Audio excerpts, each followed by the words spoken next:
भुट्टो साहब को फांसी दे दी गई 46 साल बाद। मेरी पैदाइश से पहले ही मुझे पता था कि उनके साथ जुडिशियल मर्डर हुआ है। भुट्टो साहब को फांसी दे दी गई। फांसी देने का 46 साल के बाद बहुत अच्छा इकदाम हुआ कि जी भुट्टो साहब का गलती हो गई। जिस दिन से भुट्टो साहब को फांसी दी है जमहूरियत पटरी पे नहीं चल सकी है।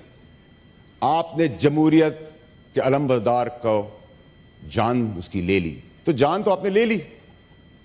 तो इन जजेस ने जो सारे काम किए, इन जजों ने जो सारे काम किए और जो इन जजों के खिलाफ उनकी अपने जजेस बात कर रहे हैं, तो भुट्टो साहब को जब आपने फांसी देती, फिर एक दफा गलती कर दी आपने, तो अलामती सजा तो देते। उस जज को अलामती फांसी तो देते। उस जज के पीछे डिक्टेटर को तो आप फांसी देते अलामती। आपने नहीं दी क्योंकि मिस्टेक थी। आप जज थे, क्योंकि जज इस मुल्क के अंदर आइन और कानून से बालातर है। चलें जी, जरदारी साहब को 14 साल कैद दे दी। कैद दे दी, किसी कानून के अंदर 14 साल नहीं है, किसी केस के तहत नहीं दी गई, दे दी गई। उस 14 साल के बाद उस जज का क्या हुआ? मिस्टेक हो गई, क्योंकि वह जज है। 14 साल बर्बाद हो गए एक आदमी के। एक हमारे जमहूरी लीडर भुट्टो साहब, लेजेंड जो हैं, उनको फांसी मिस्टेक हो गई। आगे चलें जी, नवाज शरीफ साहब को ओवर द काउंटर पे पैसे ना लेने पर, यह एक नया कानून था, ओवर द पैसे ना लेने पर बच्चे से पैसे नहीं लिए, ले लिए होते, नहीं लिए, नहीं लेने पे ब्लैक लॉ डिक्शनरी इजाद हुई और उनको 2/3 मेजॉरिटी वाले प्राइम मिनिस्टर को डिबार कर दिया जाता है।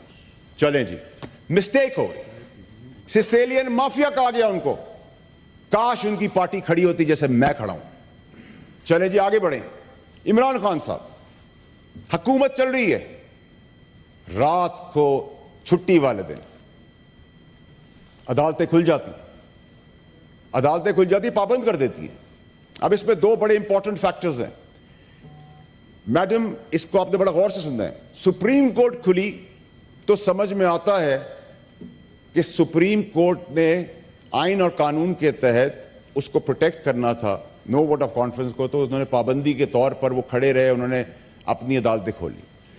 लेकिन मोसेस, बेहतरीन दलेर जज अतर मिनल्ला, जो उस वक्त के चीफ जस्टिस थे, उन्होंने लाहौर हाई कोर्ट खोल दी। ये सवालिया निशान है कि लाहौर हाई कोर्ट खोलने का, इस्लामाबाद हाई कोर्ट खोलने का मकसद क्या था? वो कौन सा ख्वाब था जिस ख्वाब ने उनको रात को उठाया, उनके स्टाफ को वहां मौजूद फरमाया, मन पसंदीदा मीडिया वहां मौजूद था, 2 घंटे खुला गया। वो क्या ऐसा बीच का हिस्सा है? वो क्या पाकिस्तानी कौम को ढूंढने की जरूरत है, पीटीआई के दोस्तों को ढूंढने की जरूरत है कि वो बीच का हिस्सा क्या था? मैं तो बताऊंगा इसी तरह शवाहिद के साथ ही, और जो इनका कामयाबी और तरक्की और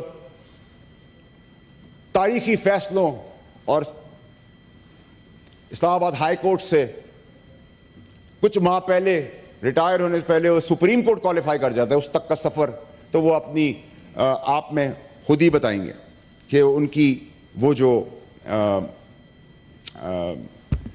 कामयाबी का राज क्या था। ख्वाब था, क्या वो ख्वाब है? क्या वो किसी की आलाकार थे? क्या वो मदाखलत थी? ये तो वही बता सकते हैं, मैं नहीं बता सकता।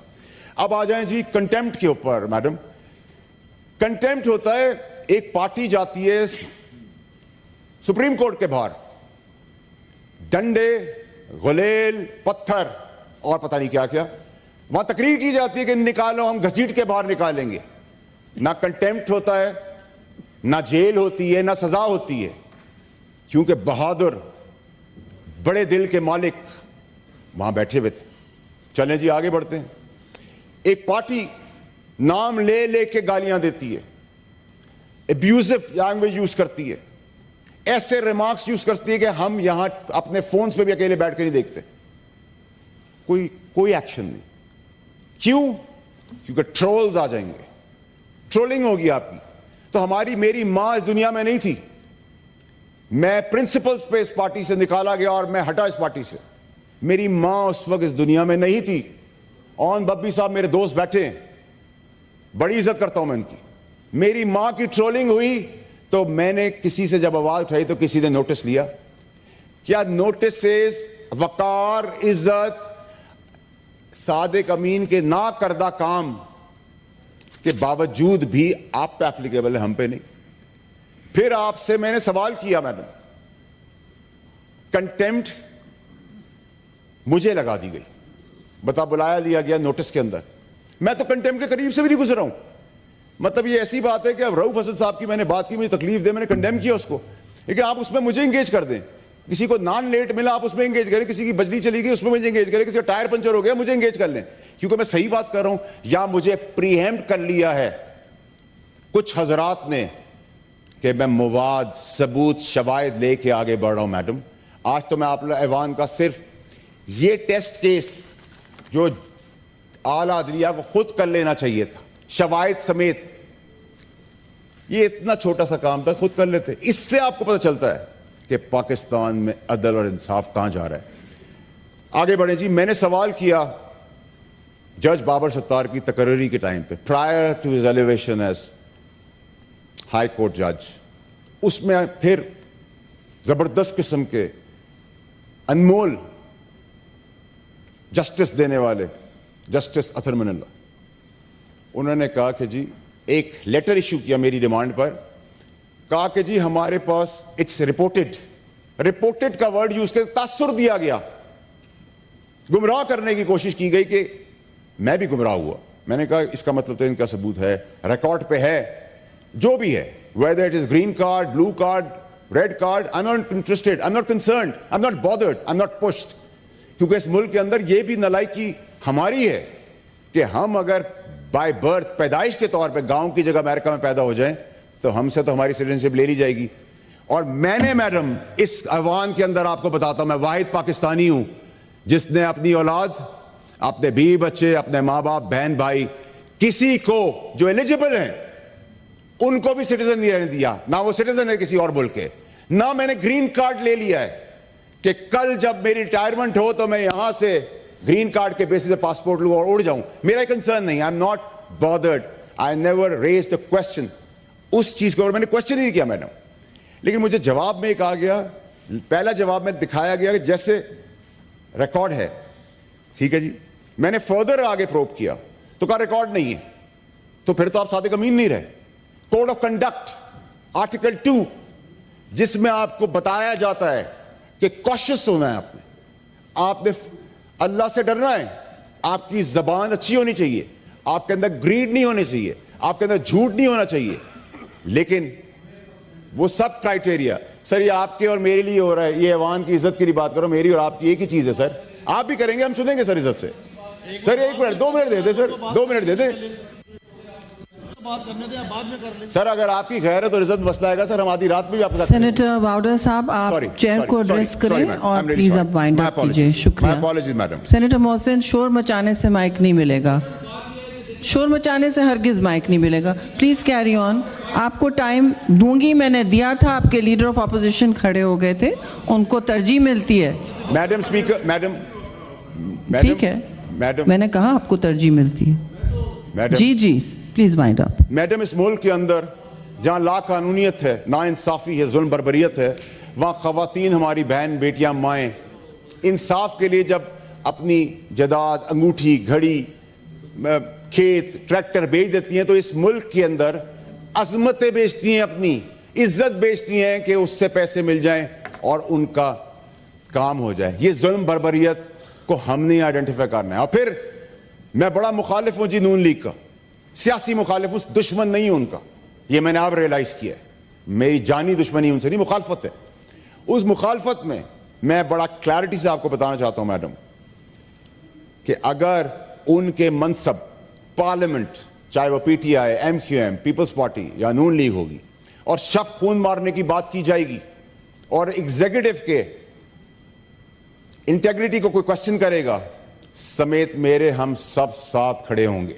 क्योंकि साथ ना खड़े होने की वजह से ये एडवांटेजेस इस मुल्क के अंदर ली जा रही हैं। कहा जाता है जी, इसके बाद मैडम आखिरी 2 मिनट आपसे ले रहा हूं। फिर मैडम जज अतर मिनल्ला साहब, कमेंट करते हैं, अपना बायस दिखाते हैं एज ए जज। कानूनी तौर पे कोई भी आप जज किसी पे इल्जाम नहीं लगा सकता। इल्जाम लगाया है मुझ पे प्रॉक्सी। हाउ डेयर अ जज can question my integrity without an evidence? How dare you think that I'm going to compromise? I'm not going to compromise. उसके बाद मैडम मुझे प्रॉक्सी करके इंडियन अखबार मेरी हेडलाइंस लगाते हैं, इंटरनेशनल अखबार मेरी हेडलाइंस लगा देते हैं। मैं प्रॉक्सी कहला रहा हूं। डिफेम किया गया पाकिस्तान को, जज अतर मुनला ने डिफेम किया मेरी इंटेग्रिटी को, क्वेश्चन किया मेरी इंटेग्रिटी को। एविडेंस तो देना पड़ेगा और मैं लूंगा। इन सब चीजों के बाद जिन जजों को नहीं बैठना चाहिए वो बैठे हुए हैं। मैं चीफ जस्टिस के सामने साहब और उनके बेंच के सामने, ऑनरेबल बेंच के सामने पेश हो रहा हूं। इसलिए पेश हो रहा हूं कि मेरा यकीन है कि वो ईमानदार आदमी है, उनका बेंच ईमानदार है।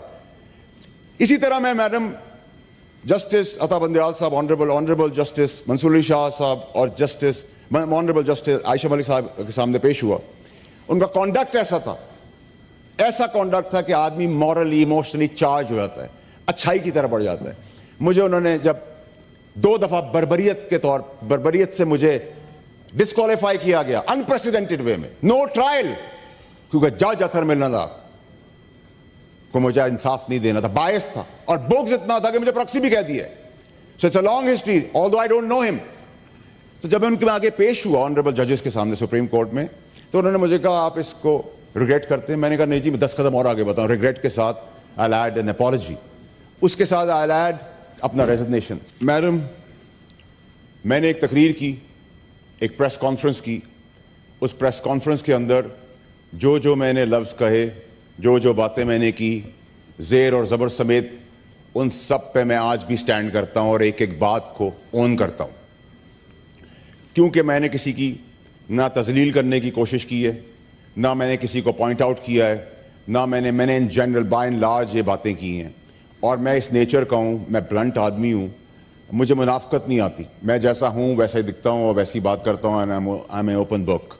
But at the same time जिन पे कंटेम्प्ट्स होने चाहिए थे या जिन पे ऐसी चीज़ें लगनी चाहिए थी, उन पे नहीं लगी। मेरे साथ तो जुल्म पहले भी हुआ था, तो आज भी हो गया। तो इंसाफ की तवक्को मुझे उस वक्त मिली थी, उस वक्त भी नहीं मिला, और आज मुझे नहीं पता क्या होना है। लेकिन क्योंकि हम कंडक्ट, किसी जज के बारे में कंडक्ट के ऊपर बात नहीं कर सकते और ये रूल्स ऑफ द बिजनेस के तहत, लेकिन आइन और कानून मुझे मिसकंडक्ट पे बात करने की खुली इजाज़त और पूरी इजाज़त देता है। और उस मिसकंडक्ट के तहत मैं कुछ चीज़ें आप लोगों के सामने रखना चाहता हूँ। सबसे पहले तो जी ये कि चीफ जस्टिस साहब सुप्रीम कोर्ट ऑफ पाकिस्तान ने, ये हमें मीडिया के ज़रिए पता चला कि हम किसी भी इदारे को वो ना करें, ब्लेम ना करें, और किसी इंडिविजुअल से कोई प्रॉब्लम है और किसी ने कोई गलती की, उसको पॉइंट आउट करें। तो मैं तो किसी की गलती की बात मैंने तब भी नहीं की थी, उससे पहले भी नहीं की थी। जिन्होंने बातें की वो मैं आगे चल के आपको बताऊंगा। थोड़ा सा टाइम मैं करूंगा। अब मुझे आप एक बात बताएं मैडम, कि मैं तो बात हमेशा करता हूं ठोस और पुख्ता बात करता हूं, शवाहिद के साथ बात करता हूं। अब आप कहें कि पाकिस्तान में निशानदही करना, अकाउंटेबल ठहराना भी जुर्म है, तो फिर फांसी की सजा पाकिस्तानियों को दे दे, समेत मेरे या सेनेटर को भी दे दे, क्योंकि इज्जत तो यहां किसी की है नहीं, बाकी सबकी है, हमारी नहीं है। मैडम, यहां मैं आपके सामने एक खाका पेश कर रहा हूं शवाहिद के साथ। लॉ मिनिस्टर साहब, आपकी भी तवज्जो की जरूरत पड़ेगी। लाहौर हाई कोर्ट एक 7 फरवरी 2023 को खत लिख रहा है। ये सुनिएगा जी बड़ा गौर से। लाहौर हाई कोर्ट लिख रहा है और डिमांड कर रहा है चेयरमैन बॉक्सेस मैचेस के लिए 30 VVIP कार्ड्स फैमिलीज के लिए, रेड स्टिकर गाड़ियों के लिए कि चल के जाना ना पड़ जाए, थक जाएंगे, क्योंकि आप जज हैं। फिर हर मैच के 25 VVIP पासेस दिए जाएंगे। और ये खत हाई कोर्ट लिख रहा है, मैं नहीं लिख रहा। शवाहिद, कोड ऑफ कंडक्ट, सादिक अमीन, ग्रीड सेनेटर साहब, इसकी तारीख क्या है? What is the date? 7 फरवरी 2023। I see. इसके बाद एक यही खत प्रेस के पास आया था, और आपको पता है कि ऐसी चीजें प्रेस को नहीं दिखानी चाहिए, जैसे मेरी प्रेस कॉन्फ्रेंस में डिस्कशन नहीं होना चाहिए, क्योंकि मैं तो दहशतगर्द हूं। मैंने पाकिस्तान की सलामती के ऊपर बात कर दिया, किसी पे हमला कर दिया है, तो आप प्रेस कॉन्फ्रेंस की तरह मीडिया को ना करें। तो मीडिया का प्रेशर आया, तो फिर यही हाई कोर्ट जवाब में लिखता है कि हमसे ये गलती हो गई।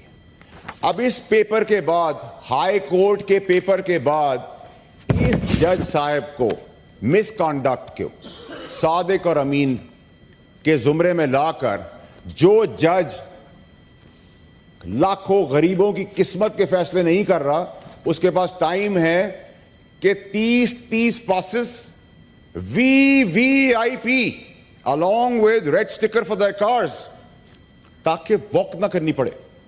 तो इसमें शवायद के बाद क्या कोर्ट के पास कोई प्रोविजन नहीं है कि वो सेल्फ अकाउंटेबिलिटी के तहत इस पे एक्शन दे? ये जज किस तरीके से जज की कुर्सी पे बैठे हुए सवाल करना गुनाह है, तो मैं करूंगा। अगर ये गुनाह कबीरा है